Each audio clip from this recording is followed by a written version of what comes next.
A few days ago, I posted a 35-minute video analyzing Murder Drone's insecurities, scene by scene, frame by frame. We're gonna go over major plot points, attempt to spoil the series as much as possible, give you all the information that we really know that could possibly help you predict the series, and we'll go over some repeat characters that may be important. If you want me to actually cite stuff, go over to that video, or watch it afterward, but other than that, let's begin. Episode 1 is likely going to be focusing on world building. The main character's name is Cal, and may start out in a battle or in a storybook dump, similar to the original series. The reason for this is, Murder Drone's insecurities and the main Murder Drone series are different enough that it might merit needing one. Cal we know a bit of. Firstly, Cal appears to be armored as if for battle. I don't know if he actually does the worker equivalent to American football, and that's just by his reaction to fighting. Then again, he could be a jock who thought this war thing was going to be normal. And then the guns start firing and everyone begins running around like chickens. I think that's probably more likely. We know a few characters who will likely be shown. Not to waste your time, they are cycling on screen. Instead of pausing, if you could change the video to 0.25 speed in order to read them, it would help me out a lot. Believe me, I need it. Exactly what's happening in episode 1 is unclear. I have two main theories though. Firstly, Spec could find out about B. For context, we know for a fact that there's a disassembly drone hiding somewhere in the Outpost, where most of our characters live. We know there's a third party called the detectives who found them. This could translate to Cal learning about it, but maybe nobody believes him. For whatever reason, it appears that he goes to work with the detectives, and then eventually something happens and B is found. We also know there's going to be some kind of consistent fight between the WDF, which is effectively the government, and the disassembly drones. We will get to the WDF and explaining the new cannibals later. The second main theory that I have is that first episode will begin by attacking a facility, which again we will explain later. Cal either hears of it or sends help, and this could cause a party to try to search for the remains, or as they appear to refer to it, the scavenging party. This could theoretically also both happen. Both of these events could happen, one in episode 1 and one beforehand. We don't. Episodes 2 to 4 we know a bit about, but not much. And these are the last episodes that we really know of, and I'll explain why. Firstly, something to make obvious is that this is what's called an alternative universe. This basically means the main series did not happen.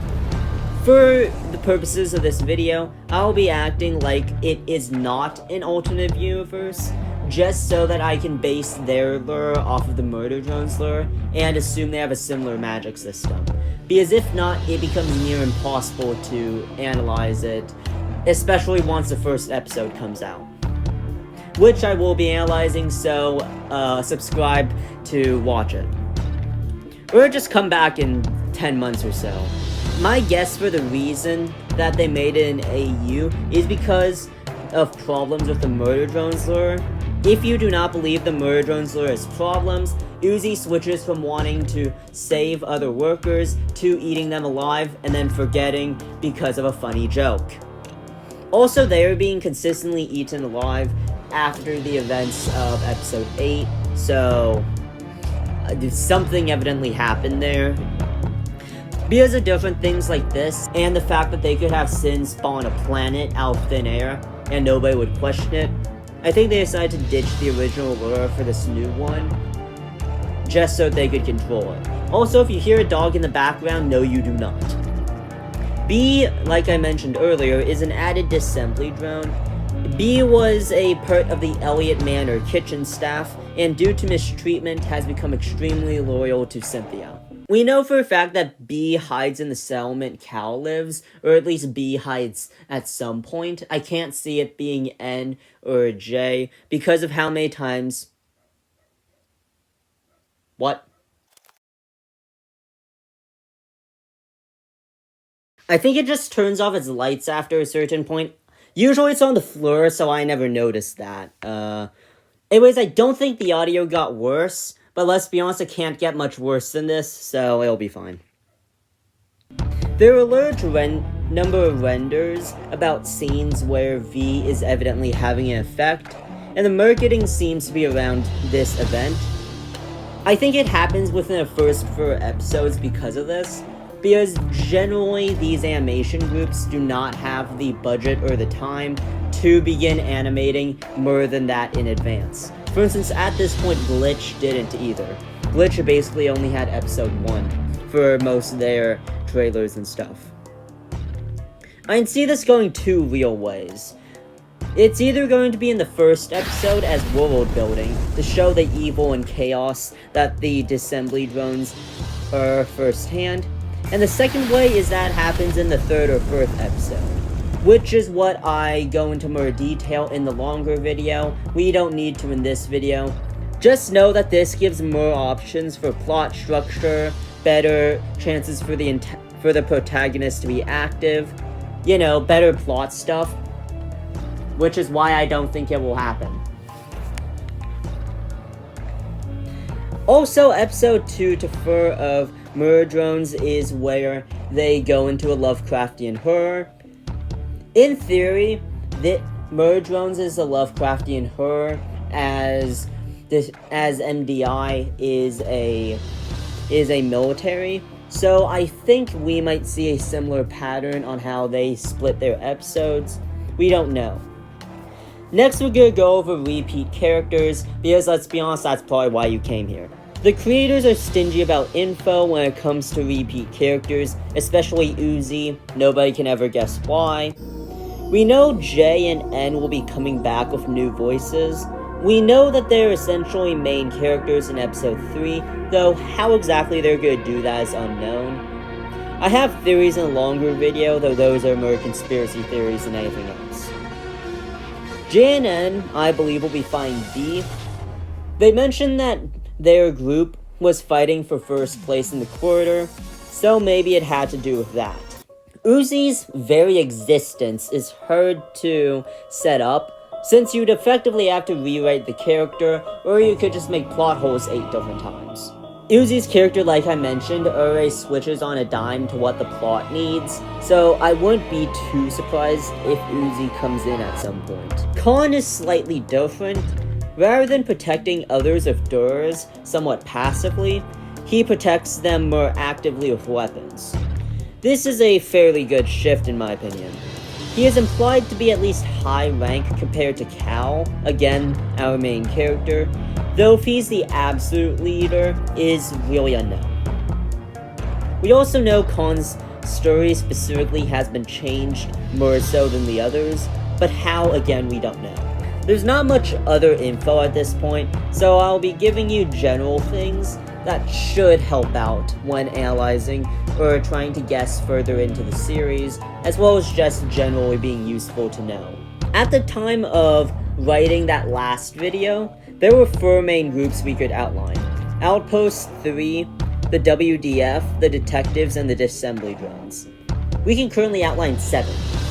The WDF, the detectives, the Aurora Research Group, thank you Apraxia, the disassembly drones, the solvers, Outpost 3, and System Lock itself. I'll explain each one of these groups in specifics because analysis YouTuber. The WDF is the government. It would look like they are a military that has essentially become the government, which normally happens during war times. They control food, they control media. They evidently have a threat to their power, considering the fact that they have to put propaganda in the first place. It is unknown how powerful exactly they are. Do they have just 1 settlement, 5, a dozen, the entire planet? But to our main character, they might as well control the entire world. The detectives look like they're being set up to be protagonists, or at least main characters. This is based on the fact that they supposedly found a disassembly drone, and the most powerful characters are normally the protagonists in this community. If you don't believe me, look at WOTS. Who they are and how exactly they help is unknown. Aurora Research Facility, completely unknown. I personally think they are researching the solvers, but there hasn't been any evidence. We know that B attacks them at some point based on this image on screen, but other than that, we know nothing. They could also be analyzing oil for a reason that I'm about to explain because I kind of forgot to. Something else has been changed about the workers that is important to know. So before, the workers didn't really have anything they needed to survive. Depending on how you translate it, the workers' lips may grow over time, which is why Uzi had to cut them off with a laser cutter, but there's not really anything else. We have done our own separate tests, and all we've found is that they don't like being put in a black room for more than 2 minutes. But didn't really mean anything about survival. In insecurities, the workers need to drink oil to survive, or at least it's heavily implied. Rather than starving like the humans would, something traumatic evidently happens. I think it may be that they turn into zombie drones, which would make sense with context, especially with the idea that this started before the Fight Till I'm Good Enough music video. But there's no real reason we could know that. We also know that their rations are being depleted, so that could have something to do with it. Maybe Aurora is researching a oil replacement or something. Outpost 3 is the home of most of our main characters. We know of currently, at least. We know that there's a disassembly drone hiding as a worker. We also know this guy called Spec, who has a radio station. We will get back to that in about a minute. Other than that, we don't know too much of real importance. The disassembly drones and the solvers, I think will work together. Something to know is that they use the term cannibal instead of disassembly drone. This implies two real things. It implies that they are similar enough to worker drones that the workers see them as being cannibals, not just being murderers or massacrists, I guess you'd say. And it also humanizes the disassembly drones to the workers. Both things that I think are wrong. Also, for a separate context, more or less I've been working to rewrite the entire lore in order to try to explain the entire solvers. When that comes out, we're going to see how hard it is to mix the MDI lore into it. So far, it's been perfectly fine. Some fans have given disassembly drone storylines where they used to be Copper 9 workers, where they used to work at Earth. This could help explain the name change more. Maybe they just wanted to be special. We don't know. The solvers are also a strange topic. Firstly, there is no generally agreed upon explanation for how the solvers work. In fact, as I've seen it, the most comprehensive explanation I could find on the solvers in general is from a video where they tried to humanize an omnicidal robot. The most popular theory essentially says that a solver is a parasite controlling the absolute solver as a host, leading to a few million unanswered questions. I have been assuming that they've been basing off of this theory, though we could see the solver in more detail in this series, similar to what Whispers of the Solver is doing. I could go over more and other popular theories, and also my theories explaining everything that the solvers could be, but let's be honest, you didn't come for that. Also, it will probably double the length of the video, but that's not as important. The last group is the System Lock Studio.